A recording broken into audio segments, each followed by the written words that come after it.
Right, so this is a suggestion via a channel member. Guys, let's check it out.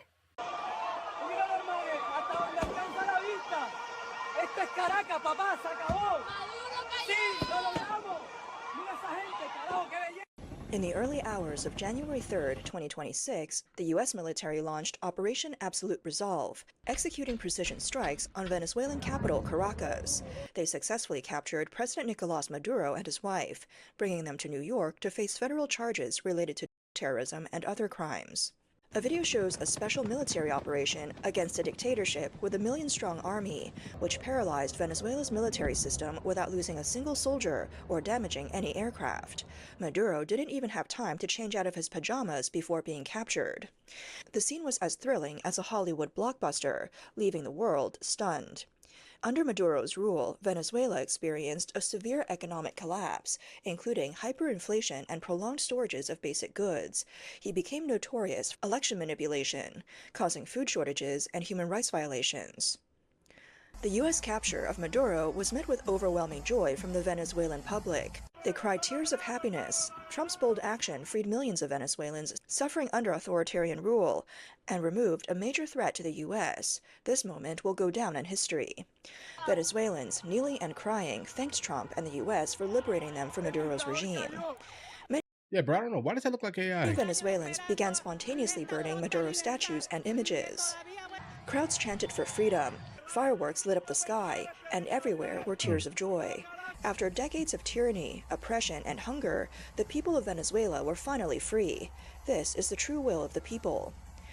Chinese netizens commented, "If one day CCP General Secretary Xi Jinping is removed like this, celebration in China will be even more intense than in Venezuela."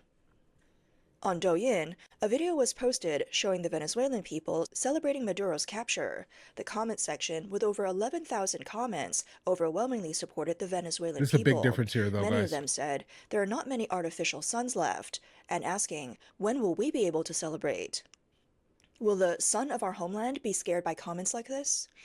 Despite strict censorship on mainland Chinese internet platforms, topics like Maduro arrested and the U.S. captures president alive briefly trended on Hot Search. Netizens expressed shock, with some commenting, "It was too fast, 1 hour to capture head of state," and "Anyone who befriends the Chinese Communist Party is doomed." Yeah, guys, I can tell you this right now. The same thing is not going to happen with China. All right. Look, we can sit here and theorize about it, but China is, in fact, not Venezuela. That's going to be a lot. Guys, the response is going to be crazy. So, for example, like if we were to literally just sit here and attempt to even put the United States military and all branches next to, on paper, Venezuela's military, you'll immediately understand that's really not going to be a thing here, right? But in terms of China, that's immediately a massive issue, and that would not be the most intelligent thing. I think, like, legitimately, the safest people are going to be Putin and Xi Jinping. He also used the moment to hint at domestic Like politics. the safest. Who will be next? Some joked that Maduro had boasted about using the Huawei phone given to him by Xi Jinping, and that the phone played a significant role in his capture. The blogger named Tianrei analyzed the situation, saying that the speed of Maduro's capture shows the U.S. had full knowledge of his movements and acted swiftly. This event, he added, sent a strong message to dictators around the world, particularly to China and Xi Jinping. It is likely that the U.S. now possesses extensive intelligence on these dictators.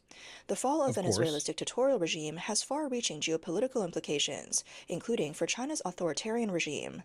Many Chinese political analysts point out that for China, at least 4 major propaganda narratives are facing serious challenges: the stability of the dictatorship, internal social contradictions, the global multipolarity agenda, and the narrative of national sovereignty. The immediate impact of Maduro's capture is that China's long-promoted model of dictatorship, its so-called system advantages, is now facing collective failure. Famous Japanese media figure Akio Yaita posted on X, saying, "This sends a clear message to the world. When the democratic camp is truly determined, authoritarian regimes are not invincible. The psychological impact on Beijing, Moscow, and Pyongyang is far greater than any official statement." Prominent Chinese scholar Wen Guangzhong stated that the event was a major shock, making the Chinese Communist Party leadership deeply feel the strength of U.S. military power. Whether China will adjust its stance toward the U.S. in the future is something to watch closely. Chinese political commentator Cai Shen-kun said that for the Chinese leadership and Russian President Vladimir Putin, this event serves as a serious wake-up call. While they may strongly condemn it on the surface, they will privately assess their own situation and Of will course not they will. underestimate Trump's influence. Yeah, guys, I'm telling you this right now, guys. I'm sorry. I'm sorry to burst bubbles here. When it comes down to China, that would absolutely be the start of WW3, and I'm not sure the White House is that brazen. Let's just say this year to immediately invade China. Let's not do that. Seriously, or like immediately invade Moscow, guys. Let's not do that neither. Beijing, Moscow, pretty safe, guys. All right. Again, we could theorize there could be other people that are from some of the other countries who are just like, listen, guys, it'd be amazing if we can kind of get the leader of our nation out of the country because he's basically running, an authoritarian dictatorship type of scenario. Let's just say this year, but in terms of China and Russia, I'm sorry, guys, we're not coming, guys. All right, no. That is too much of a risk for us. Tsai raised the More so question, than if Trump had been in Venezuela. office, would Putin have dared to invade Ukraine? During his 2024 election campaign, Trump warned Xi Jinping that if he dared to invade Taiwan, Beijing would be bombed. Tsai Shen-kun believes that at least for now, the Taiwan Strait conflict is largely resolved, and the It's not. possibility of military unification with Taiwan is off the table. Yeah, Maduro's arrest sends another important message, making the Chinese realize the crucial role of external intervention in regime change. The Chinese Communist Party has long promoted the idea that political changes are primarily driven by internal social conflicts. Tsai Shen-kun points out that the CCP originally believed that through pressure and containment, internal opposition forces would be forced out. However, in highly centralized states, relying on military and police for stability makes it extremely difficult to trigger mass resistance. Previously, Venezuela had not experienced large-scale street protests like Iran had. Trump appeared to maintain friendly relations they with the couldn't. CCP, but his recent precision strikes against global proxies, such as Iran and Venezuela, have directly shattered the CCP's so-called Community of Shared Future for Mankind.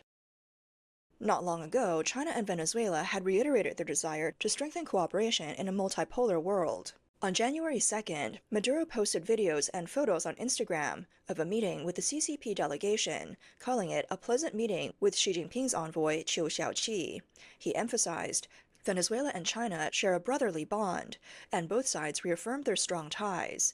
NBC reported that if the CCP's meeting with Maduro was meant to send a message to Washington, it clearly failed. Trump's capture of Maduro sent the CCP a clear signal that the Western Hemisphere is not their turf. On January 3rd, Trump said at Mar-a-Lago that after Maduro's arrest, the U.S. would temporarily take control of Venezuela until a safe and smooth transition of power is achieved. Tsai Shen-kun commented that Trump's actions were decisive, never just empty rhetoric. Quietly, he weakened the CCP's peripheral forces and cleared his global puppets, making Xi Jinping's dream of multipolarity utterly collapse. He believes these proxies, which have For long been now. anti-American, have caused the U.S. many problems. Because guys, I mean, it's not just Venezuela there, guys. I mean, China has, for the most part, a super close relationship with a couple of the places kind of within that region there. So it's not just Venezuela. We need to start looking at Panama. We need to start looking at Colombia, etc. Right? Like, I mean, seriously here. I'm looking at one of your comments here. It's interesting. Yeah, if you go to China, most people that you will encounter on a daily basis, in fact, will say that Taiwan is China. I mean, that's pretty much based off like the one China policy, right? I mean, it is what it is here. They believe that it is, uh, during the Civil War, when Taiwan decided to basically kind of move over to themselves, let's just say this year, China obviously being disrespected by that has said you can't go anywhere, you're mine. But obviously Taiwan specifically is like, yeah, nah, guys, we're pretty much independent here. But either way, Such as Venezuela's massive and illegal immigration exports. With the Venezuelan issue solved, South American anti-American forces are likely to quiet down. If Trump handles the issues with Iran and North Korea, the global I political wouldn't say landscape that. will likely return to being led by the U.S. Tsai Ing-kun also pointed out that Trump sent a clear warning to those close alliances between China and Russia. The U.S. has not lost its global management ability, and they should not be overly arrogant. Wen Guangzhong noted that the US and China have fundamentally opposing worldviews. The CCP's Community of Shared Future for Mankind is a pure deception, full of illogical contradictions, and almost no one believes it. The CCP suppresses democracy and freedom with its party-state system, going against the historical trend, which will only isolate it more internationally. Experts also believe that the US will strike a severe blow to the CCP's long-abused sovereignty narrative. The CCP's specific interpretation of sovereignty has become a core tool for internal suppression and external order building, including slogans like sovereignty over human rights and maintaining national sovereignty. The CCP's military exercises around Taiwan at the end of the year were done under the name of defending sovereignty. In response to the U.S. capturing Maduro, the CCP's foreign ministry once again raised the sovereignty argument on the evening of January 3rd. They accused the U.S. of violating international law and demanding that it stop infringing on the sovereignty and security of other nations. Akio Yaita commented on X, saying that if the international community continues to prioritize non-interference in internal affairs, it essentially enables dictators to oppress their people and create chaos in the name of sovereignty. Completely correct here. When evil Completely. forces use systems, laws, and information warfare as weapons, responding only with moral preaching is nothing more than self-deception. Democracy leader Wei Jingsheng pointed out that so-called international law is only a reference, lacking authority granted by the people or nations, and has no enforcement mechanism. It's merely a non-governmental organization established by idealists, and many mistakenly believe that it is real law. Tsai Ing-kun noted that the United Nations principle of Well said. non-interference in internal affairs and peaceful coexistence may seem fair on the surface, but in reality it is harmful. It gives dictators a free pass to suppress It their own does. people Purely. and That's it. export wars without intervention. That's all The that it United is. Nations has become completely paralyzed, merely papering over issues. That's what they are. That's what they do. They sit and have conversations about things while never actually solving a singular thing because they really, truthfully, cannot without the intervention, specifically of a country with a gigantic military to back them. That's basically it here, guys. It's a think tank. If the U.S. does not act, no one can stop dictators. They rule from the moment they come to power until their death, creating That's chaos it. and war. Tsai Ing-kun emphasized that Venezuela has the world's largest oil reserves, yet it has allowed its people to struggle to maintain even basic living standards. This corrupt dictatorship, disguised as socialism, has brought immense suffering to the people. The U.S. must fulfill its special role as the world's police. Recently, foreign media interviewed 3 mainland Chinese individuals from different backgrounds: judiciary, the political system, and ordinary citizens. Despite their differing identities, all expressed strong shock, excitement, and hope. The fall of Maduro was not only a victory for the Venezuelan people, but also showed many Chinese that dictatorships are not invincible, leading them to hope that the CCP will follow suit. A judicial insider, speaking under the pseudonym Yang Ming, learned about the event through a VPN. He described himself as completely shocked. He said, "To capture a president in just over an hour is unbelievable. This That's a demonstrates the Trump testament. administration's determination and Right. efficiency. Once a target is locked in, there's no dragging feet, just swift action." Go get him. Yang Ming pointed out that in recent years, the political situation of the CCP's old friends have been unstable. From last year's September 3rd military parade to coups in Nepal and certain Southeast Asian countries, to protests in Iran escalating in early 2026, and now Venezuela's shift, these countries all have close ties to the CCP. The fall of each ally has been a source of great satisfaction. Yang Ming said, "This good news keeps coming, showing that the authoritarian alliance is disintegrating." On domestic affairs, Yang Ming mentioned that security was exceptionally tight on New Year's Eve, and highway toll exemptions were even cancelled during the holiday.